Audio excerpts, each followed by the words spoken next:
from Washington, D.C. Sometimes the process around here is cumbersome. That's the way this works. But in spite of our razor-thin, historically small majority, House Republicans continue to deliver for the American people. We will continue to do that for the remainder of the year. And that is a large reason why we are going to win the midterms so that the grown-ups can stay in charge here. Tonight, the shutdown ends. After a tumultuous week on Capitol Hill, President Trump signs a DHS funding bill into law, ending the longest partial shutdown in U.S. history, just days before missed TSA paychecks.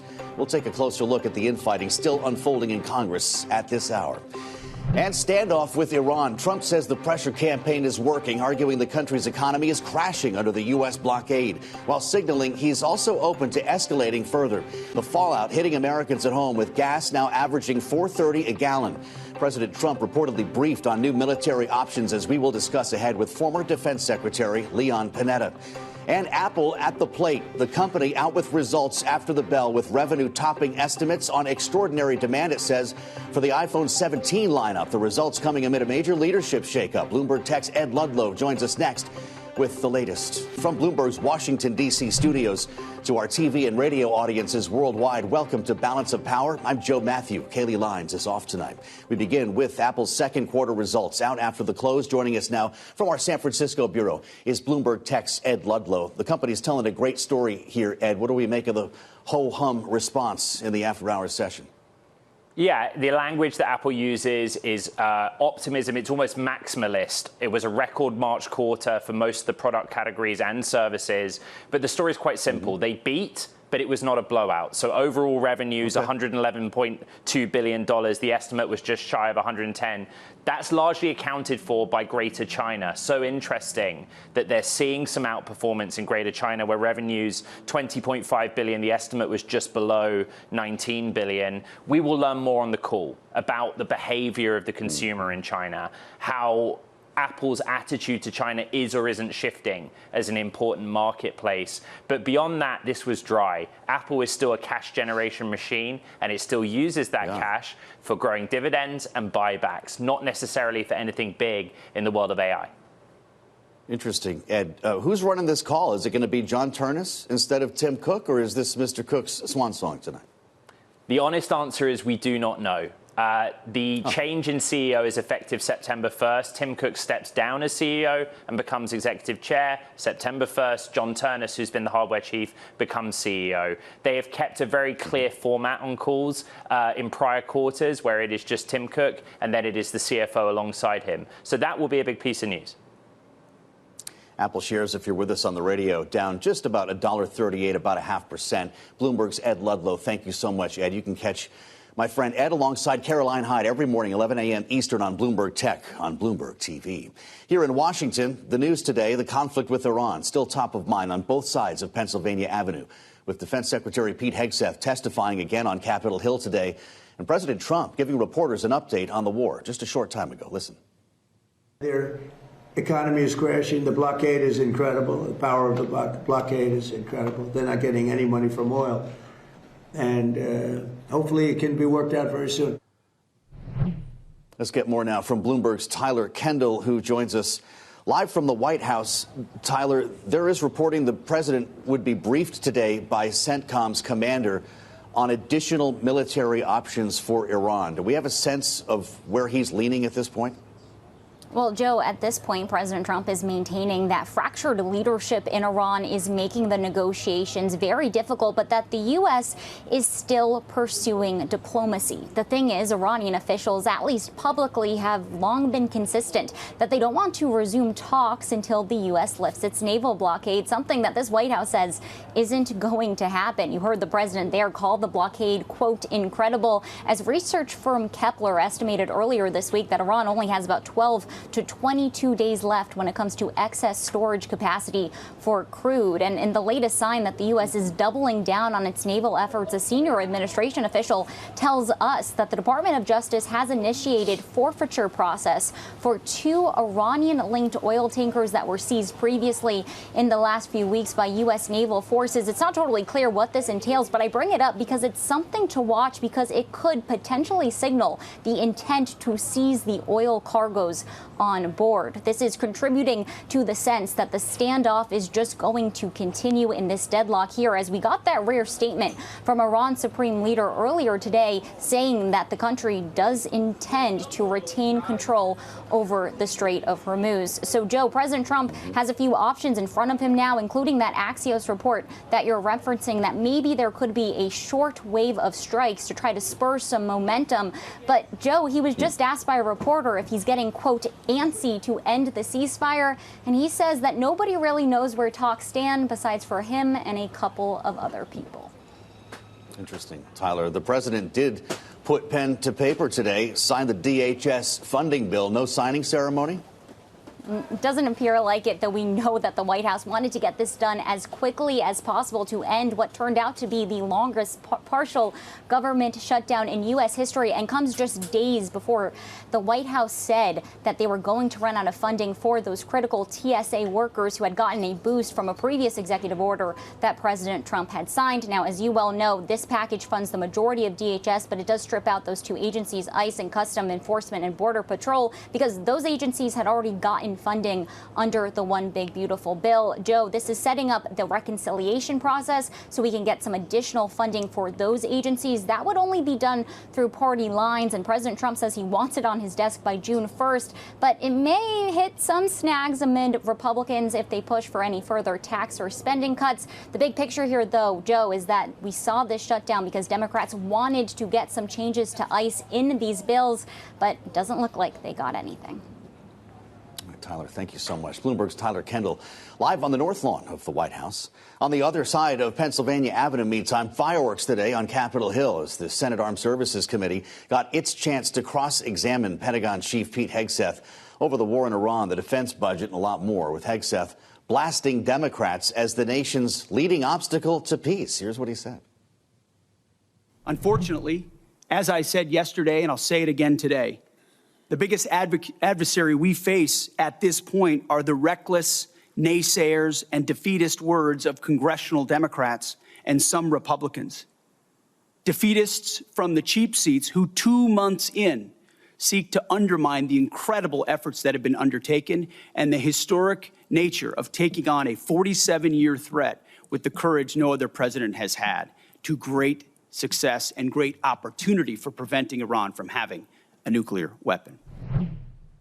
Joining us now with his reaction to all the latest here is Leon Panetta, who had that job, former defense secretary in the Obama administration, also former director of the CIA, served as White House chief of staff in the Clinton administration following a career on Capitol Hill. Mr. Secretary, great to see you and welcome back to Bloomberg TV and radio. I don't know what you think of the secretary's approach to this testimony 2 days running now, and in fact, calling out, as he says, the people in the cheap seats.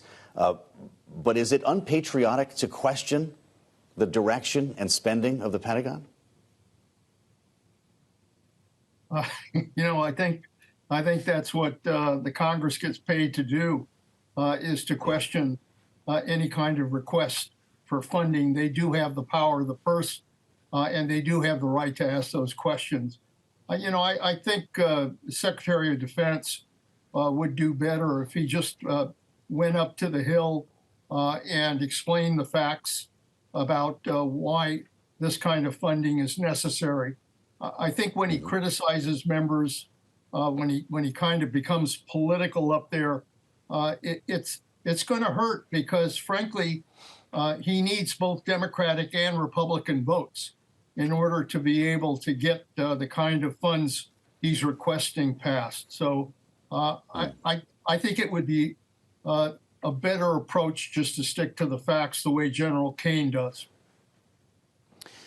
Well, it's interesting, as he argued with members on both sides of the aisle. We're 60 days tomorrow, based on my count, which is significant on Capitol Hill.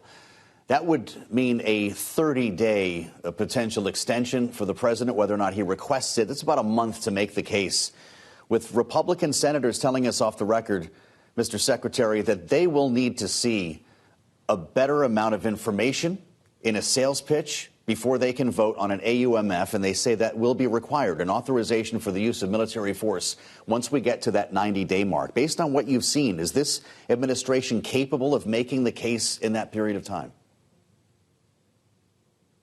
Well, a lot depends, frankly, on what happens with these negotiations going on between the United States and Iran. Right now, the sense is that they're stuck, that the United States is implementing a blockade, that Iran is implementing their part of a blockade. They've closed the Straits of Hormuz. They're doing damage to Iran in terms of their oil sector, but they're also doing damage to the United States in terms of our economy. We're seeing the highest prices right now at the pump. Price of fertilizers going up. The price of food is going to be going up. And there's concern about the world economy as well. So I'm just not sure that this kind of stalemate and standoff is going to sit well, particularly with members of the Congress who are asking, where are we going in terms of ending the war? Well, what do you make of this report that the president is considering a plan prepared by CENTCOM for what's being described as a short and powerful wave of strikes? Axios says that would likely include infrastructure targets in the hopes of breaking a deadlock. Do we see any evidence that that would work with this regime? Well, I'm not sure that after going through, almost 8 or 9 weeks of bombing, 15,000 targets that were hit, I'm just not sure that additional bombs falling is going to do anything to move Iran. In addition to that, it's pretty clear that the American people do not support the war, and that the Congress is about to consider perhaps the war powers provision that they would be able to put in place. So it just seems to me that I understand that the president's trying to raise the threat threshold to try to move Iran, but I don't think that's what's going to do it. I frankly think that the only way we're going to end this war is when both sides realize that they have to sit down and negotiate together, not only on the Straits of Hormuz, but on the nuclear issue as well as the sanction issue. That's how this war is ultimately going to come to an end. You mentioned war powers. I just want to go back to that for a moment. There's something that Secretary Hegseth said today in his testimony, that the ceasefire, in fact, pauses the deadline. It pauses the count here for congressional approval. Is that how you read the War Powers Act, Secretary? Is that true? Well, I'm not sure. It would depend. I mean, the president does have the power to extend the War Powers Act for an additional 30 days if he can show that it's part of an effort to wind down the war. If that were part of it, then perhaps that could be an approach. But I think in and of itself, I'm not sure that it does. That it doesn't necessarily stop the clock. Exactly. How much time does the president have here then, Mr. Secretary? Can we just do this standoff indefinitely? There is also a report today that the CENTCOM has prepared a plan to cordon off a portion of the Strait of Hormuz that our Navy could enforce with the help of ground forces to start escorting commercial ships through the Strait. Would that be an extreme scenario? Could that be required? You know, I think that that what's required now is the ability to sit down and work with Iran to open the Straits of Hormuz.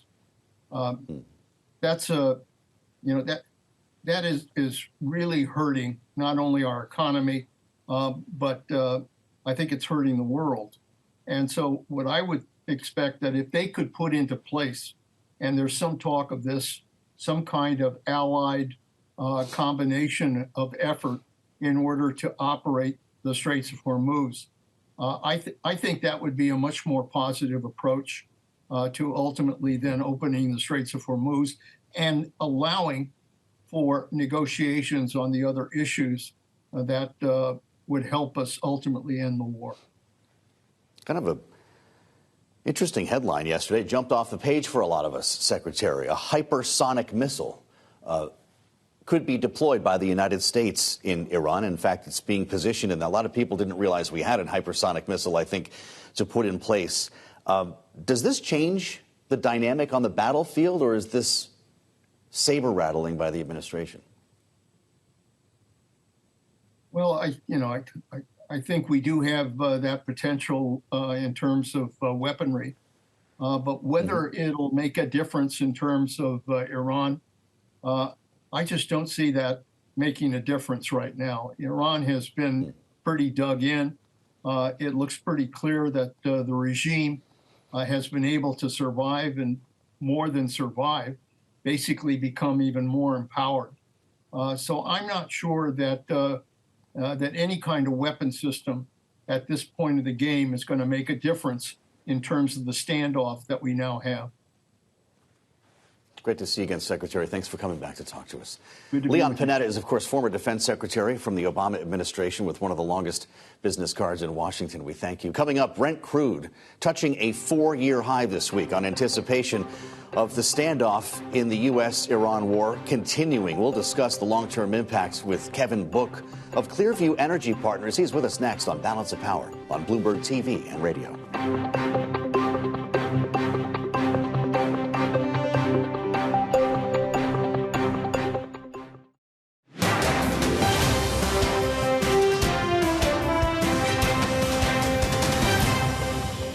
The price of gasoline, of course, is very, very high.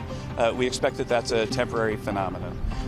You saw that one of the side effects of the war that is going to have a big long-term positive effect is that the UAE has left OPEC, which basically breaks OPEC.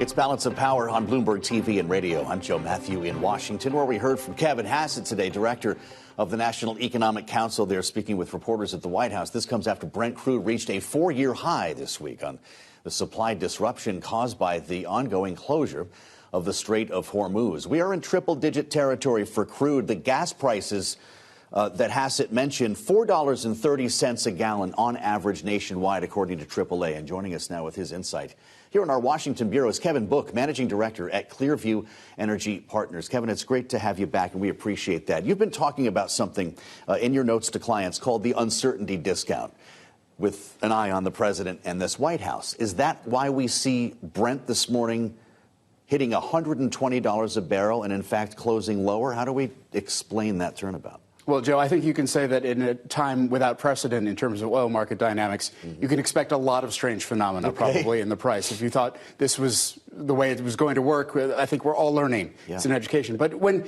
you think about the psychology of the market and looking ahead at the uncertainty that can come from not just the White House, but obviously from the Persian Gulf as well, there's a reason why you might not want to go long for too long when you think things could change. Well, that's fascinating. And what we're hearing now is the president might be considering some additional military strikes, at least has been briefed on a menu of options. That report from Axios this morning is what really got prices moving higher. The question, of course, is what would happen if we did start striking Iran again? Well, OK, so we get the report from Axios, but that's the day after we saw the president posting a meme on Truth Social where he's holding an AR-15 and standing in front of missile strikes on mountain compounds. And I think that escalatory scenario implies that there's probably retaliation risk against regional production and transportation. We saw from Mohammad Bagher Ghalibaf, the parliament speaker in Iran, a post a few days ago saying we've got other cards to play, and they include cargoes going through the Red Sea. Let's talk about storage for a moment, because we could be coming up on an important moment when Iran simply has nowhere to put its oil. They've started loading ships that can't get out of the Gulf. They're loading into barrels and other containers that are somehow even compromised. It's unclear that this oil will be great or usable when all of this is done. And the president likes to say that at some point the oil infrastructure will blow up. He's been saying this, that the pressure will be so great, I guess when they close these wells, I'm not sure, that the whole thing will explode. It turns out that that's not true. What will happen? Well, what's likely to happen is that when Iran exhausts its storage, it will have to start shutting in wells, which they have done before, where they did at the beginning of the previous decade. And you can't reopen them as easily as you closed them. Well, it takes time and patience. It also takes great engineering. But when we look at Iran's history, their past shut-ins had led to recoveries in production over time. It was a lot of time, but they stewarded back their resources under intense sanctions from the last round of shut-ins and nearly got to 3.5 million barrels per day. We're at $4.30 a gallon for gasoline here nationally. We saw a 6 handle today in California. What's next? 4.5, 5? What's your forecast? Oh, we've got room in the gasoline price to go another 20 or 30 cents if Brent stays elevated in the 120s. In what time period? Well, look, That's every days $10 ahead? a barrel, just think about it in sort of oil terms, translates to about a quarter at the pump in oil costs alone. You can throw a refining margin on top of that and get to 30 cents or above. So if we have $10 of travel, 15 or 20, start adding up your quarters and dimes. Kevin Hassett, you heard him just talking about the UAE has left OPEC, he said, which basically breaks OPEC. As was said on the program last evening, people have been calling for the demise of OPEC since it was created. What is the effect, and might it create this Game of Thrones market where the U.S. has some, the Middle East has, Russia's selling oil without the consortium? Well, the immediate effect right now is probably very, very little because there's no capacity to move additional supply to market as long as Hormuz is effectively closed. I think you can say with some safety that probably Emirati cargoes are not going to be on Iran's priority list. But if you look forward, what it means is that the kingdom and other members of the remaining OPEC and OPEC plus groupings will have a harder time balancing the market when it's time. Now, if we look at the hole in inventories right now, though, there's a lot of room to fill those inventories with new barrels.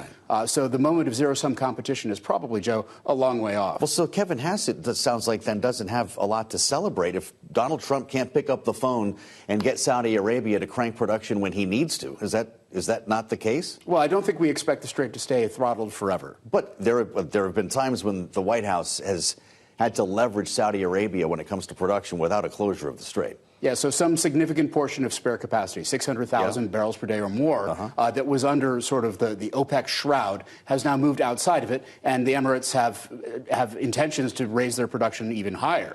But that doesn't mean there's not zero spare capacity left. It just means that there's less. The market balancing burdens could be greater in a long market, and in a short market, there's less available to add. Is $200 a barrel hyperbole? Is that in your worst-case scenario? I think that any time you ask what does a number mean, you have to put it in some context. The inflation-adjusted numbers of past crises would take you above that. But that does seem high right now. Give me more months, and we'll talk about more digits. Okay, we can do that. They're supposedly putting oil on trains to China. I don't know if that can move enough oil to keep wells from being shuttered. But there's a thought that when Donald Trump meets with President Xi, that maybe he connects the dots here and convinces President Xi to leverage Iran to reopen the Strait, because you could argue that China is the victim downstream here much more than the U.S. Is that a hope that you or the energy market has? Well, I think if you look at that meeting coming up, China has obviously got a lot of concern about what's happening in the Strait, and you would expect them to want to exert pressure on both sides to try to find a deal. The communications out of the Chinese Foreign Ministry to that effect have said that they want it, but they also, Joe, have an enormous strategic reserve, which means that they have some room for strategic patience. And just as President Trump has a bigger game in mind than the oil price when he looks at Iran, you can suspect that President Xi has a similar bigger game. Really fascinating.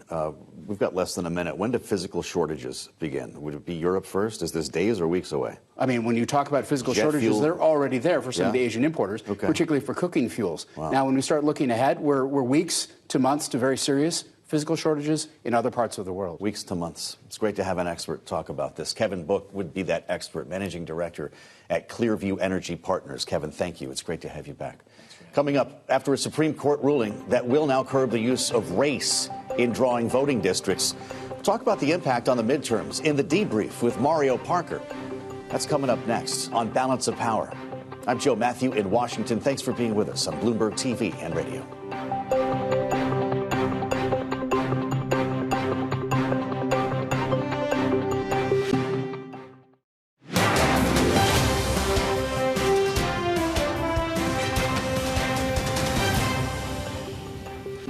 This is Balance of Power on Bloomberg TV and radio. I'm Joe Matthew in Washington. Thanks for joining us. The Supreme Court issuing a major decision this week that could alter the political landscape for years to come. As we've discussed, a 6-3 ruling. It happened yesterday. Justice has reined in the use of the Voting Rights Act in redistricting, a decision that could reshape congressional maps nationwide. The immediate impact is already playing out. Louisiana suspending its House primaries already as lawmakers work to pass a new map ahead of the November midterms with long-term effects that could stretch into 2028 and far beyond. For more, we're joined by Bloomberg's Mario Parker for this week's edition of The Debrief. It's great to see you, my friend. So Louisiana specifically, that was part of the case. So we know that that district is going to go away. But what could be the national impact? Some of the analysis this morning would suggest that we could be talking about 3 or 4 seats, not permanent majorities for Republicans. 3 or 4 seats in this environment, Joe, as you well know, is just can tilt the balance, right? Yeah, just given how thin the margins are. But that being said, your point is absolutely correct. Just sources that I've spoken to, part of it is we're living in this already, right? And what I mean by living in this already is the fact that for the better part of the last year, we've been amid the redistricting wars, if you will, right, where we saw President Trump at the kick off this fight. Texas took it up. California responded in kind.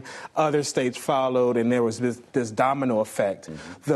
What voters can look toward is the fact that this is going to happen now for the foreseeable future, though. I'd love to know what you made of the president's response when he was asked about this yesterday. It's about 3 o'clock in the afternoon, I think. You might have been in the White House when it happened. He brought reporters into the Oval Office, and he was asked for his reaction to this ruling. And, well, let's play his response. Mr. President, in light of today's Supreme Court ruling on the Voting Rights Act, do you want Republican states in the South to look at redrawing congressional districts before I the don't really have midterms? to tell me, when did the ruling come out? I've been with the astronauts. Tell me about what happened. Well, some think that the ruling could create more Republican-held congressional seats in the South. That's good. Yeah, would you? That's the kind of ruling I like. I want to go back to the Supreme Court ruling on the Voting Rights Act. I know you said you haven't seen it. When did it come out? Just now? No, it came out this morning, but basically very much narrows the Voting Rights Act. Was it considered a win for who? A win for Republicans. I love it. But my question... This is a very good... We can end this news conference right now. I want to read it. My question Wow. for you, Mr. He could have been just as happy many, many hours earlier having seen that. So first, what do Republican insiders think of this? The commander-in-chief not aware that the Supreme Court issues rulings at 10 in the morning or that it had issued one at all? Well, you saw he lit up like a light bulb. Yeah. We haven't seen him do that in quite a while with the welcome news there. So there was that surprise. He did have a pretty chock-full day yesterday as well. But we do see him today just hitting the ground running, saying that he spoke to Bill Lee in Tennessee, pushing for that, and just kind of resurrecting this fight that he's had over redistricting as well. Look, but the main thing is, when I talk to Republicans, they look at the 6-3 victory alongside a split screen of gasoline starting ever increasingly to creep up toward $5. Yeah. And if you would ask them, would they rather have $2 gasoline or a less watered down Section 2 of the Voting Rights Act, I think that they would go for $2.50 gasoline because they're looking at November and just shaking in their boots in some ways. Is there a response from Democrats when it comes to the maps themselves? We've rewritten Texas, California, Virginia. We're going on to Florida. That's the partisan redistricting. Could there be more of that to offset this ruling? That's a great question, Joe. One of the sources that I spoke to today that cast, and this is from the Republican side, cast a little bit of cold water on this, pointed out the fact that with this Supreme Court in particular, it's not as surprising, even though there was this fury yesterday from Democrats. It wasn't as surprising. In fact, a lot of experts thought that the Section 2 of the Voting Rights Act would be completely obliterated and not just watered down. That being said, what they've said is that Democratic activists, Democrats at the state level as well, were already in some ways bracing for this. Again, we go back to just the response that we saw from California and other Democrat-leaning states, Virginia just a couple of weeks ago, even though that's in litigation as well, to meet the Republican redistricting in kind. So we'll see more of the same through at least 2030 with the census. This is just going to keep on rolling. That's the debrief with Mario Parker for this week. Mario, thank you so much. Thank you, Joe. Longest partial government shutdown in U.S. history has ended as the House passed funding for most of DHS today. The president signing that bill shortly after. The bill funds all of the department except for ICE and Border Patrol, with Republicans planning to address that through reconciliation. That's on the way. For details now, we turn to Bloomberg's Erik Wasson, who's live on Capitol Hill and watched all of this unfold today. Erik, how'd the leaders finally get this done? You know, a lot of it had to do with using this special budget process, reconciliation, to fund ICE and Border Patrol for 3.5 years. That made a lot of progress. The Republicans overcame internal differences about how to use this special budget process, with some conservatives having pushed for a wide-ranging agenda, sort of shelving that, looking to do a bill later in the summer. And once that bill passed late last night, that unlocked the ability to quickly go to the floor and clear this Senate measure. There wasn't even a roll call vote on it. It was just a voice vote. The Freedom Caucus was sitting there. They were able to claim later that they had said no, but they were allowed to go forward without a roll call. So yes, the shutdown is ended. We're expecting after this week-long recess for the House and Senate to come back and quickly funnel $70 billion more to ICE and Border Patrol to take away any leverage Democrats will have for the rest of the Trump administration to try to get those changes to ICE tactics, such as judicial warrants and demasking, that they've been pushing for in the wake of the killing of 2 protesters in Minneapolis earlier this year.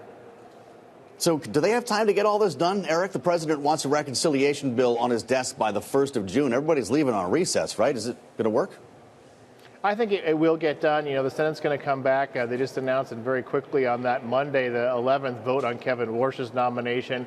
Get that through. Of course, we have an ongoing FISA issue, a 45-day punt clearing the House and Senate today. This is the ability of the government to collect, metadata on non-citizens and U.S. citizens to a certain degree. That's an ongoing nettlesome problem. But I do think that they will make that June 1st deadline because they've already agreed on the parameters, and then they're going to quickly pivot to doing a larger bill. We were looking to see what that would consist of, and one thing that my colleague Caitlin Riley broke is that they're looking at indexing capital gains.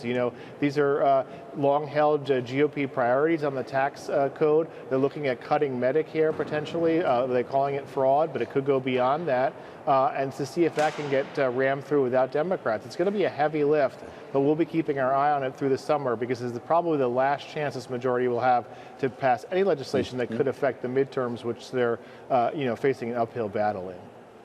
Primary season soon to really get rolling. Erik, thank you. Great reporting today. Bloomberg's Erik Wasson live on the Hill. And now for something you'll really like. President Trump announcing today he will be removing some of the whiskey tariffs after meeting with the King this week. King Charles in town. In a post on social media, the president writing in part, "I will be removing the tariffs and restrictions on whiskey having to do with Scotland's ability to work with the Commonwealth of Kentucky on whiskey and bourbon." The president commenting on the decision in the Oval Office a short time ago. Listen.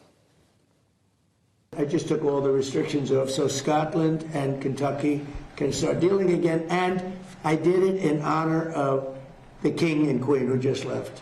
They're heading back. It was a big deal. They've been trying to get this for a long time. And moments ago, the royal palace said the king had been informed of this gesture, and His Majesty will be raising a dram to his thoughtfulness. Joining us now for more here in our Washington bureau is Chris Swonger. He knows a thing or two about this. The president and CEO of the Distilled Spirits Council and president and CEO of Responsibility.org. It's great to see you. Thank you for coming in. Hey, Jim, we're so excited. Well, are you? Is this good news? It's big news. For American whiskey? Big bourbon? News. Tell me why. Big news. Look, our industry between the UK, our whiskey industry between the UK and the United States, is uniquely intertwined, and we're an industry of distinctive products. So you can only make Scotch in Scotland, of course, and you can only make American whiskey right here in the United States. So with the president's leadership, and we're so thankful, and his discussion with the King and the Queen, this removal of a 10% tariff will ingest vitality in the U.S. hospitality economy. Okay. Would it also eliminate a reciprocal tariff, or that simply opens up the market? It opens up the customers. market for more customers for Scotch and Irish whiskey as well from Northern Ireland. But if you're in Kentucky, why do you care about that? Because it gives the industry predictability. Thanks to the president's leadership, some of our trading markets in the UK is number 2 as in terms of our largest trading market. What it does is gives our industry some predictability. It gives American consumers the opportunity to have more affordability, to try that great Scotch and Irish whiskey from Northern Ireland without the 10% tariff. Your wine friends must be jealous. But I'm curious to hear you explain, or maybe what the president wrote here. He tried to talk about this in the Oval Office with reporters as well. Whiskey having to do with Scotland's ability to work with the Commonwealth of Kentucky on whiskey and bourbon. He referred to the barrels that are, the wooden barrels that are used. Is there, in fact, cooperation between these two industries? Absolutely. So how does this impact it? And I had the opportunity to be in Scotland in August when the president was over there for Turnberry, and he was opening up a great golf course there. And we work very closely with the Scotch Whisky Association. But here's the intertwine between our great industries. The U.S. ships $300 million worth a year of barrels to the U.K. for Scotch and Irish whiskey from Northern Ireland to be aged. When you age bourbon, it requires to be aged in new white oak barrels. So after bourbon is aged, those barrels go over to the UK, $300 million worth a year. And that is a great $300 million a year, and that is a great economic benefit to the to U.S. cooperages and barrel suppliers. So that's why our industry is so intertwined together, and that's why we're cheering. You can explain that. So there are a lot of players in your industry who are happy today, and this has been a challenging time for you, right? GLP-1s, young people don't have the same kind of vibe for alcohol. You've got cannabis competition. What is the state of the spirits industry right now? Well, I would say, you know, on the tariffs front, the industry has a coalition, and we call ourselves the Toast Not Tariffs Coalition. And it represents 58 organizations, including the National Restaurant Association, all tiers of the beverage alcohol industry. Look, our industry over the last couple of years, the greater beverage alcohol industry has been challenged with a lot of economic headwinds, from affordability to GLP, where consumers or less inclined to enjoy a dram, as you say. Certainly cannabis is another element. Consumer confidence has been waning. So today's news, even though it's an important slice of the distilled spirits industry, is going to inject a lot of enthusiasm and excitement. And I just want to thank the president for his leadership and the relationship, the special relationship. I've been watching it the last couple of days, the special relationship that the president has with the king. But this has been an accumulative effort over the last year or so between the industry on both sides of the Atlantic, working with the UK government, and certainly the Trump administration. So we're not about to get a bourbon that's infused with cannabis and has a high protein content. Let's hope not. Let's hope not. But how about Canada? Is there still an issue with U.S. whiskey in Canada? Can't King Charles pick up the phone on that? That is the next challenge that we certainly want to tackle. We have lost 70% of our exports to Canada, American distilled spirits exports, because unfortunately 8 of the 10 provinces, their states, have refused to put American distilled spirits products on our shelves. We're thankful Secretary of Commerce Letnick, Jameson Greer, the USTR ambassador, are on this. It's a subject item for the president with Prime Minister Carney. So we're hopeful that at some point the U.S. and Canada come around, whether it's through USMCA negotiations, what have you, for the Canadians to put American distilled spirits products back on the shelves. Yeah, great. Just quick. You go neat or with a rock? Neat, neat, neat. Okay, I thought you have to say that, right? No, that's what I do. That's what I do. Yep. All right, so we'll meet up after the show. Chris, thank you. Chris Swonger, President CEO of the Distilled Spirits Council and President CEO Responsibility.org. Coming up, is The Apprentice getting a reboot? This is potentially real. We'll bring you details. And the president's reaction coming up next on Balance of Power, only on Bloomberg TV and radio.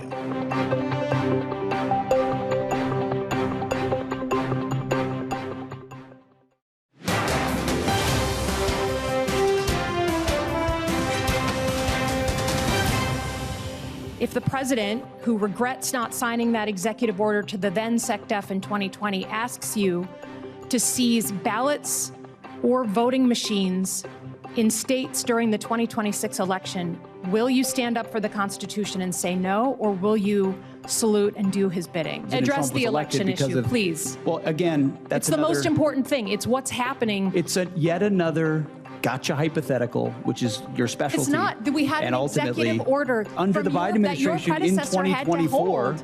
It's not a hypothetical. I refuse to accept. You give that answer all the time. You and I have done this dance before. Get over it, okay? Tell the American people, will you deploy the uniformed military to our polls to collect voter rolls or machines? Are you accusing me of performing? Because you're performing for cable news right now. But just Mr. answer the question. Secretary, This balance of power on Bloomberg TV and radio. I'm Joe Matthew in Washington. That was Democratic Senator Elissa Slotkin, who joined us just yesterday, the Democrat from Michigan, grilling Defense Secretary Pete Hegseth during his hearing before the Senate Armed Services Committee, as Hegseth sought today to defend the Pentagon's budget requests and the ongoing conflict with Iran. Joining us now, our political panel to get into this. Caitlin Legacki is back, our Democratic strategist and senior fellow at Third Way, alongside Republican strategist Maura Gillespie, the founder and principal of Blue Stack Strategies. Ladies, it's great to see you both, and welcome. Did you get a satisfying answer there, Caitlin? The senator was certainly trying, and so was the secretary. He showed up with Oppo research. This is the way you do it now, to try to dress down the lawmakers who were questioning him. This is the new playbook? Apparently, when I worked in the Biden administration for Secretary Raimondo, we worked really hard to avoid making angry the people that controlled our budget. And so I think you are seeing a pattern of these Trump administration officials, going toe to toe with their appropriators and senators like Senator Slotkin. But, that wheel always turns. And I think they're really banging on, the fact that the Senate's not going to flip, which if trends hold for the midterms, maybe they will. But I do think it's a very risky position, and it's a bad place for our country to be when we're turning these budget hearings for the United States military into, a venue for opposition research dumping and that kind of tit for tat instead of answering questions. Yeah, well, I mean, I guess it goes both ways, Maura. What's your thought? You used to work for a former speaker in John Boehner. You've been around this for a long time. Members are typically trying to Hegseth's point, get on cable news, get some tape, right? Get some tape to make commercials, show them doing the people's work and drilling down on whomever it is who's testifying. In this case, it's the witness who's getting tape. Is this the way it's done now in Washington? I was just going to say it's a little rich for Pete Hegseth to be saying that when he is, a product of wanting to be on TV, right? And he was successful in that for many years. He's a Fox News veteran. Yeah. That's right. And I think he's also, unfortunately what we're seeing play out here is a lot of members of the cabinet are playing. They're playing a role to appease Donald Trump, and they're hoping to impress him enough if they, act out enough and spit back at members of Congress enough that it'll please him. And what that does, in my opinion, it is a disservice to not only departments that they are running, because to Caitlin's point, they need to be talking about what the budget is and what they're spending it on, but to us, the taxpayers, the American people, who don't get to hear about what the money is actually being used for. At the end of the day, the members of Congress are responsible to their constituents, and we are asking, when we're paying nearly $4, $5, $6 for gas, where is our money going? And when you have such a large budget being asked by this Secretary Hegseth, he should be willing to answer those questions instead of deflecting and playing games. Well, there is a purpose to all of this, of course, and beyond the war in Iran, it was to make the case for a $1.5 trillion Pentagon budget. It's unclear if this hearing helped move the needle on that request or a potential looming supplemental request. Caitlin, that is the object here. It's not just to have people argue and get on cable news. Do you think that there'll be enough support for a 50% increase in defense spending? That is a massive increase. I think it's hard for people to realize how much more money that is. Defense is already one of our biggest outlays for the budget. And so, to Maura's point, we are in a moment where the American people want accountability over the government in terms of ICE, whether it's, DHS, or knowing that when we send our military overseas or we engage militarily overseas, it is with good cause and not a war of choice. And I do think that especially the Democratic senators are going to have a much higher bar to clear than they normally would. But you're also going to see a lot, I think, of Republican senators trying to extract some measure of accountability because, theoretically, these are two co-equal branches of government. And what the Trump administration has been signaling is that they call the shots and either the Senate comes along with them or not. And so I think, it may not be out in public, but you're going to see behind the scenes some of these Republican senators who are trying to get a handle back on the reins so that they have some oversight and accountability of the Pentagon. Well, I'll tell you what I'm hearing behind the scenes, Maura, and it's Republican senators strictly off the record talking about an authorization for the use of military force. We're dancing around 60 days here. President gets 30 more if he wants the extension. How many Republicans do you think will stand up to demand an AUMF at 90 days? I think if there are enough that do say that publicly that they have questions and concerns, you're going to see a few more jump in and join them, because I do think that, to Caitlin's point, having given so much of the control that they have and the responsibilities, not even control, responsibilities they have as a body, giving it over to the administration has really backfired on them already. And I think they recognize that in order to either keep their majority or to keep their own seats, they need to really respond to what their constituents are asking for, not what the president is asking for. And moving ahead and moving as they look towards the midterms, recognizing the role they play and the important role they play in our government, in our separation of powers, reclaiming that authority is going to be, I think, crucial, because I think we've seen poll after poll that shows that the American people are not pleased and do not support this war and are still confused as to why we are there. They haven't gotten the proof or the evidence of this imminent threat that the president and Secretary Hegseth have continued to say. But I do think that senators, especially Republican senators, have a real opportunity here to stand up for their constituents and for what their job is as senators. Well, Maura, Caitlin, I don't know what you're watching these days, but there might be some interesting programming coming your way. First, it was Melania. Next, Amazon may reboot The Apprentice. And not with Donald Trump at the helm, with Don Jr. He was asked about this today in the Oval Office. Listen. What is your take on these reports that your show, The Apprentice, is going to could come back on Amazon with host Donald Trump Jr.? Well, I've been hearing it. Look, we had a great success, 14 seasons, and The Apprentice was a tremendous success. So I've been hearing that, a little bit. So we'll see what happens. He's good. He's a good guy. He'd be probably good. He's got a little charisma going. You need a little charisma for that soccer smash. So we'll see what happens. Is he saying his own son is a good guy? What do we think of this? I know you're setting your DVR right now, Caitlin. Is this Jeff Bezos with another gift to the White House? Sure looks like it. I think, there's something going on behind the scenes, whether it's a close personal affinity for the Trump family or, some sort of business arrangement. I do think, to be blunt, like The Apprentice is a great concept, but I have a really hard time seeing the American people tuning in for Don Jr. So maybe if they find, a different host with more charisma, I'll see you there. Maura, you're saved by the bell, but I'm going to get you on this at some point. Maura Gillespie and Caitlin Legacki ahead of the return of The Apprentice. Thank you both for a great panel, and check out the Washington Edition newsletter on the terminal and online. Thanks for joining. I'll see you here tomorrow on Balance of Power, only on Bloomberg.